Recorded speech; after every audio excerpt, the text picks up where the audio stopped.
Saya Kisria Tarika, NIM 18 19 10 20 10 90, akan menjelaskan tentang penyiaran 3 fase. Di sini menggunakan penyiaran 3 fase gelombang penuh dengan menggunakan 6 dioda, 2 dioda per fasanya, penyiaran dengan penyiaran jembatan fase tunggal.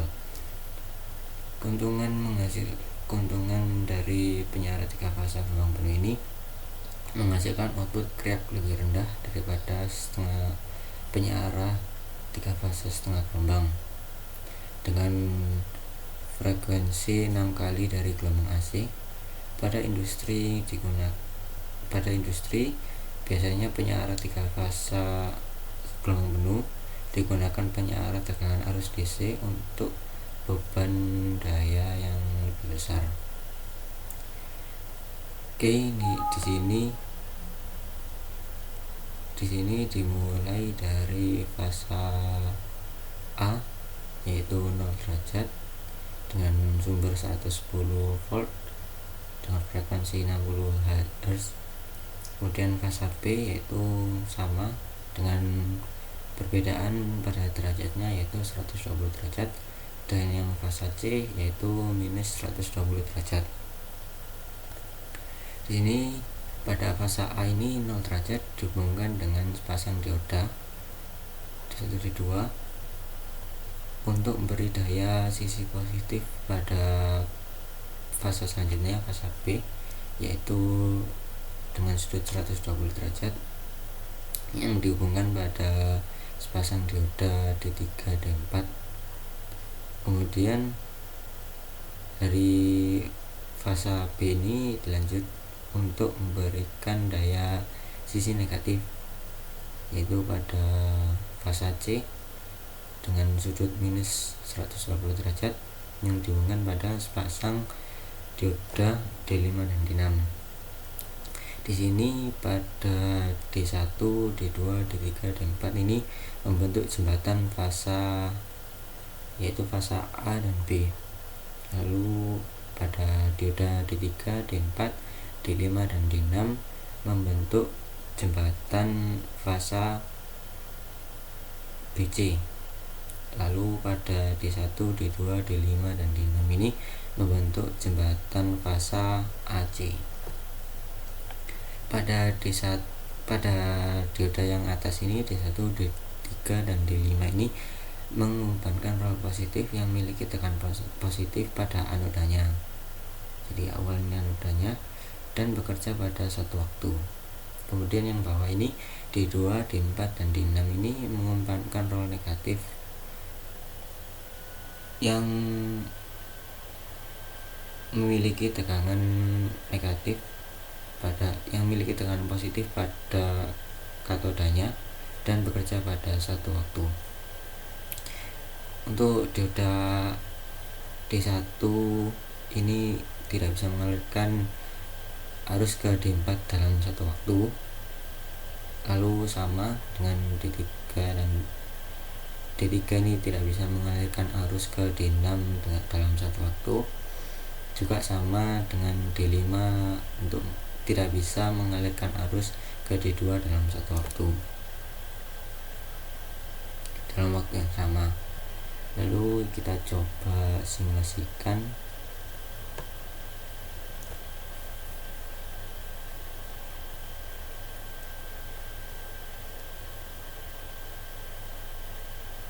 Kita split, kemudian kita kecilkan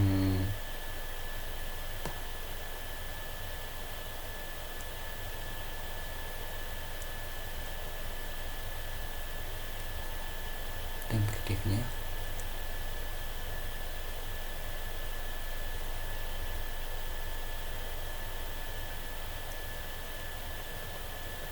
Di sini ada 3 fase, yaitu fase A, B, dan C. Kita hilangkan dulu. Ini fase inputannya. Jadi pada fase A itu yang berwarna hijau yang dimulai dari 0. Kemudian fase B yang berwarna biru muda yang dimulai dari 100, dan yang fasa C dimulai dari minus 120 derajat dengan warna biru tua. Di sini pada fasa ABC ini adalah gelombang input dari fasa ABC ini.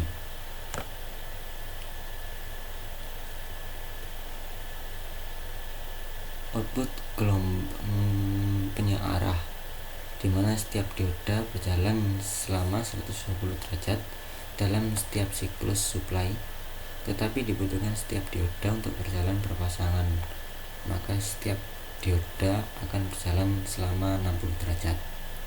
Itu adalah keunggulan dari penyearah 3 fasa gelombang penuh. Lalu selanjutnya kita pause dulu, kita hubungkan yang saklar 1 yaitu dengan beban 150 ohm. Kita coba run.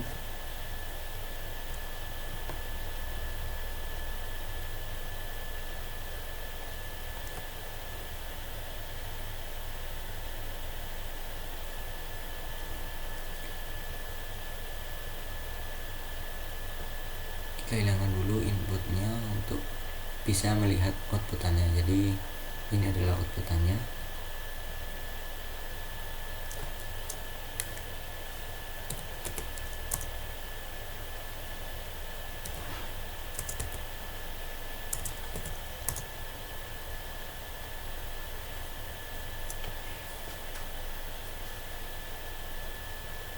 Jadi ketika inputannya ini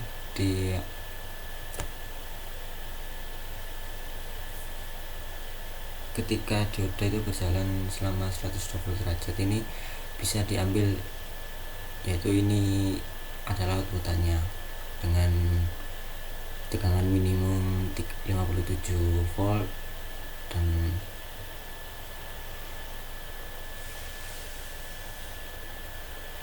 sama ini 63 volt. Lalu selanjutnya kita coba beban yang kedua yaitu induktor.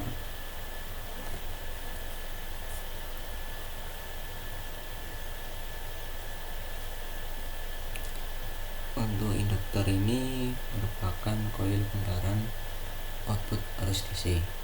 Jadi arus yang melewati induktor besarnya konstan terhadap waktu, maka tidak ada timbul tegangan induksi pada induktor.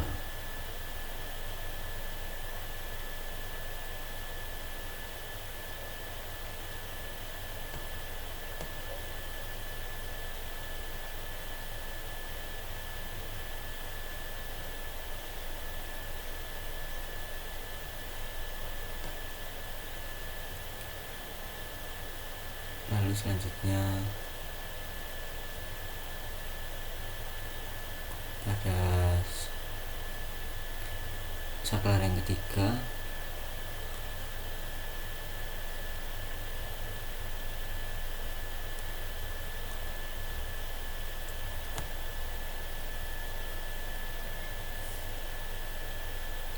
untuk tadi yang induktor itu berfungsi sebagai penyearah saja serta tidak terjadi proses penyimpanan dan pembuangan energi secara berulang-ulang setiap ada tegangan AC, sehingga arusnya stabil nilai konstan terhadap waktu. Lalu untuk yang ketiga ini, ketika diberi beban seri induktor dan resistor 100 ohm dan 1 Hz, maka arusnya stabil. Di sini ada arusnya dengan nilai 1,8 ampere. Kemudian output tegangannya juga hampir sama dengan ketika dikasih beban 1 dan 2 tadi. Cukup sekian presentasi dari saya, kurang lebihnya mohon maaf. Terima kasih. Assalamualaikum warahmatullahi wabarakatuh.